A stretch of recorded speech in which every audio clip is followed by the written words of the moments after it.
Okay, so I haven't been on here in a while because I don't use any of these channels anymore, but I did want to say that if anybody watches this and you remember like the different health issues I have going on, I do now have a playlist that I'm going to put in the description about how to know if you have mitochondrial dysfunction.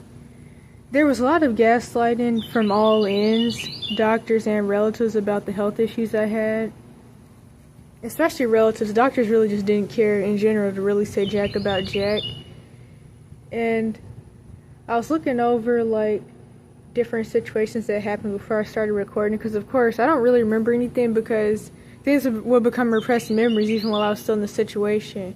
So since running away, or well, after running away, like right after, I forgot what my relatives looked and sounded like without like looking over old videos. Which I really don't do that much. But honestly, when I do, I remember why I left. Not that I ever think about going back, because I don't have cognitive dissonance or any of that stuff. But I do remember different things that, of course, are like in the back of my head. But anyways, to get back to the point,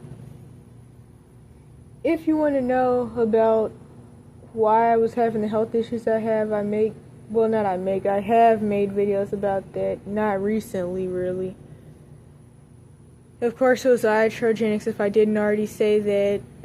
Mold toxicity, not even just from where I was living at the time, but throughout my life, but especially then, because iatrogenic brain damage and organ damage and metabolic issues actually, like, made it to where I didn't have the ability to detox, which is why I got so sick from the mold toxicity. A lot of, mycotoxin buildup and other things. Also bacterial imbalances that were in my gut because I had low stomach acid and couldn't digest food. That's why I was having the pelvic floor pains, as well as many other things. Other issues I had were because I had low blood sugar. I had hypoglycemia due to a couple of different reasons. One, the metabolic issues. The reason I dropped down to 40 pounds at 18 is because I went from the metabolic syndrome / type 2 diabetes to pseudo type 1, almost like a worse form of type 1. But of course, doctors, especially in the mainstream medical system, don't talk about any of this stuff. They definitely don't talk about even regular type 1.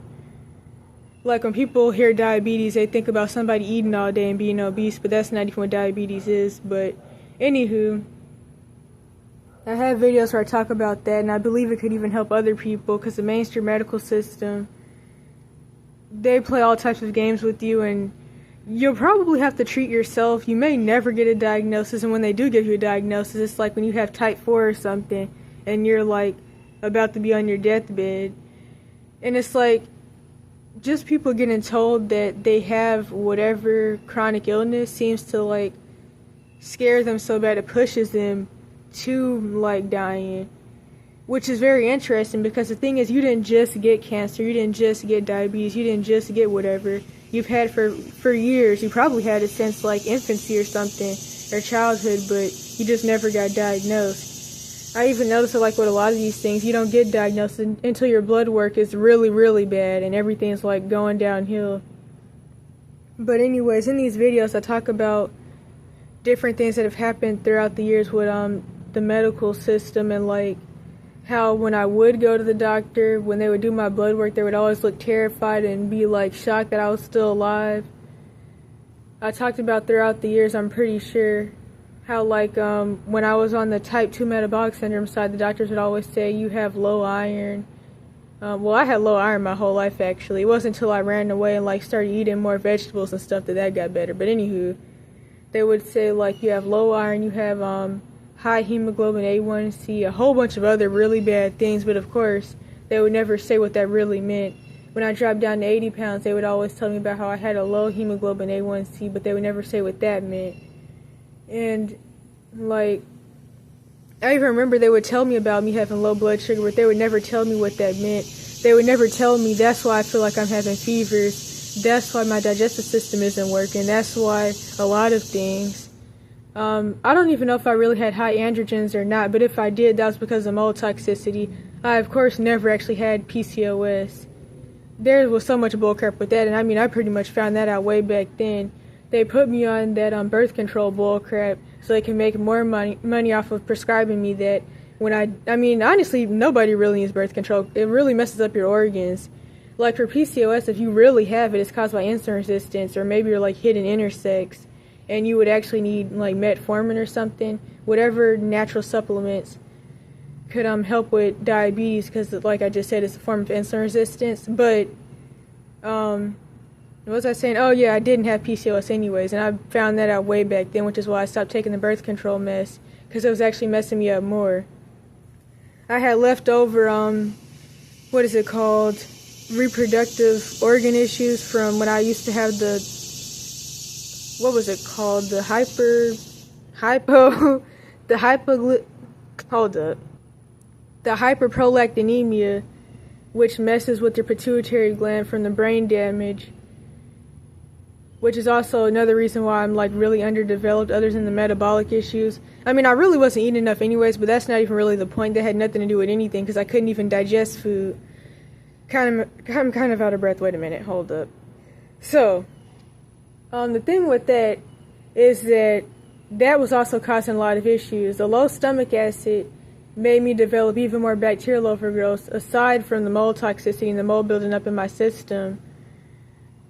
That, don't remember what I was about to say.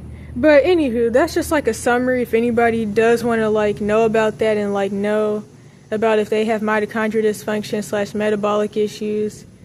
I also have some other playlists I'm going to put in the description about like kidney, liver, digestive health. It's going to be other people's videos mostly.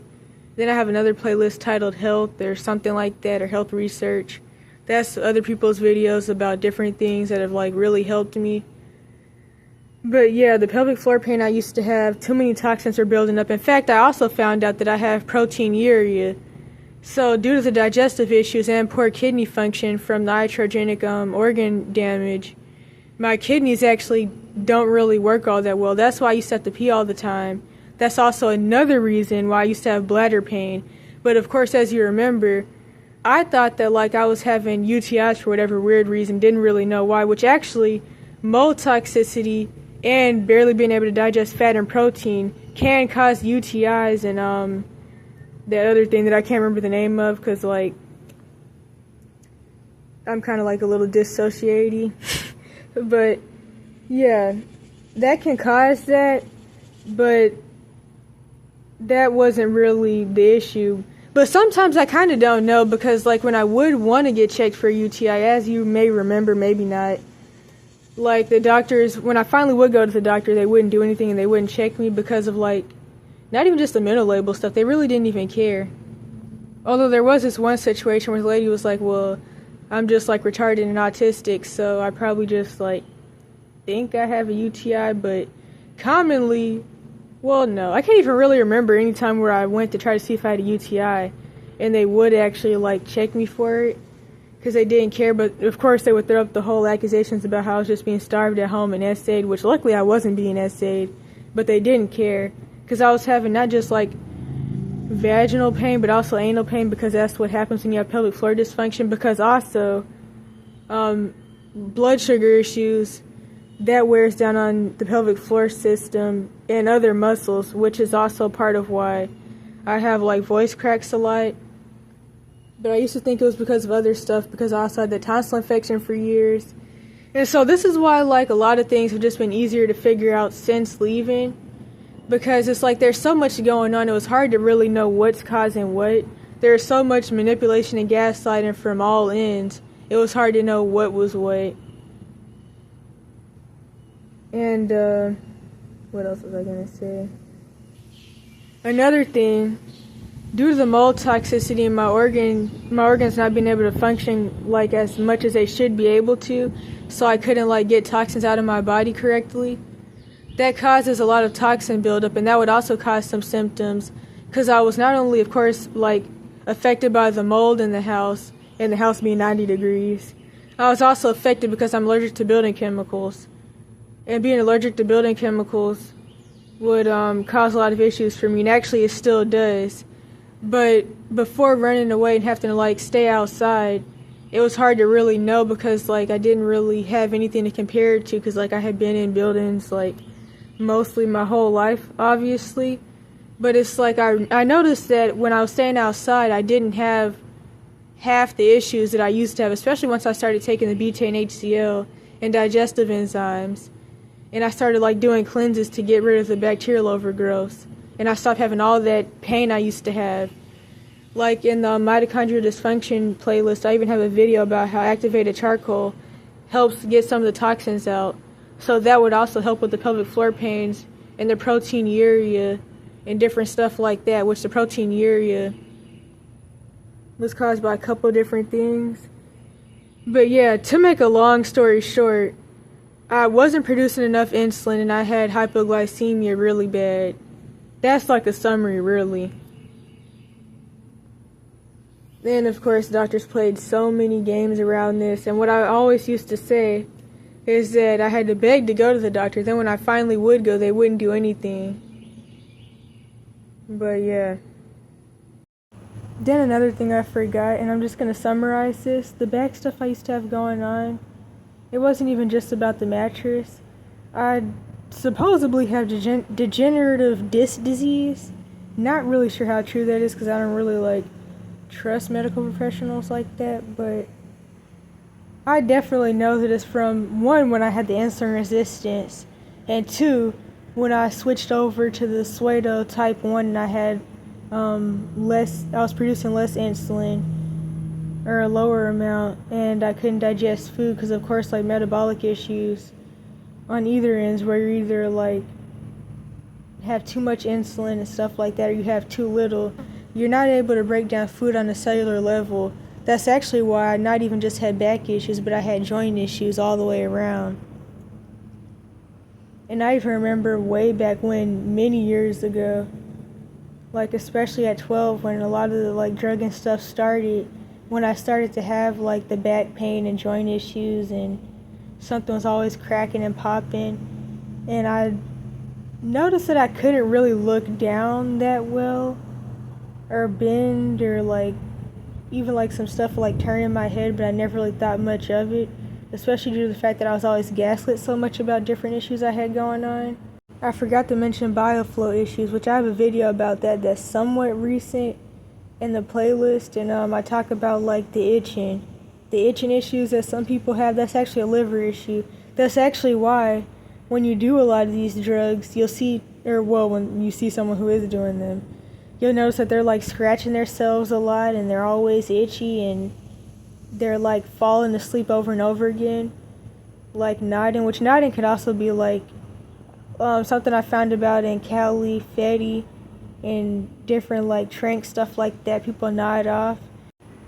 But that's because, one, they're doing a tranquilizer, so of course. Two, other people say that it can also be caused by when someone's going into liver failure. For me, I fall asleep pretty often or get tired pretty often due to blood sugar issues. So it's digestive and pancreas and cellular stuff with me, but it can be different for different people. The itching, that could also be neurological issues, because drugs really heighten your neuron signal. But it depends, because we already should know that insulin issues and neurotoxin psychotropics really mess up your neurons, but it's a lot that goes into it. And so I don't know, I feel the videos could possibly help somebody. It definitely is kind of a diary of me working on my health. But yeah, mold and not being able to break down fat and protein, and digestive issues in general, including leaky gut, will make you itchy. Some people with leaky gut, bacterial imbalances, or parasites even end up with rosacea and different skin issues eczema. And something I mentioned in one of the videos, or at least maybe it's in one of the unlisted ones, I don't know, but I definitely mentioned how way back when I was younger, 6 to 7, living with my quote-unquote stepmom and my dad, the apartment building had water damage so bad to where I had got some seeds from some school project thing, and I accidentally spilled them on the floor, but the water damage was so bad, the water was in the carpet, and the seeds actually started growing. And my stepmom called somebody because she thought it was mold, and they told her, no, it's not mold, there's just a lot of water.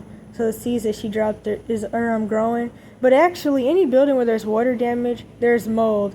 In fact, most buildings in the U.S. in general have mold. I've even learned more about this in studying construction and sustainable construction, which helped me piece even more things together. But anyways, back then, I had quote-unquote eczema. That's also when like my lymph nodes swelled up really bad, and they would be so big, they were visible from feet away. And actually, they never went back down. I mean, they kind of did, but like, they're still swollen. But they used to be really big, and now I know why that happened. So yeah, SIFO, SIBO, LIBO. There's other types of bacterial overgrowth. Of course, everybody has parasites, but you're going to get them worse if you have low stomach acid.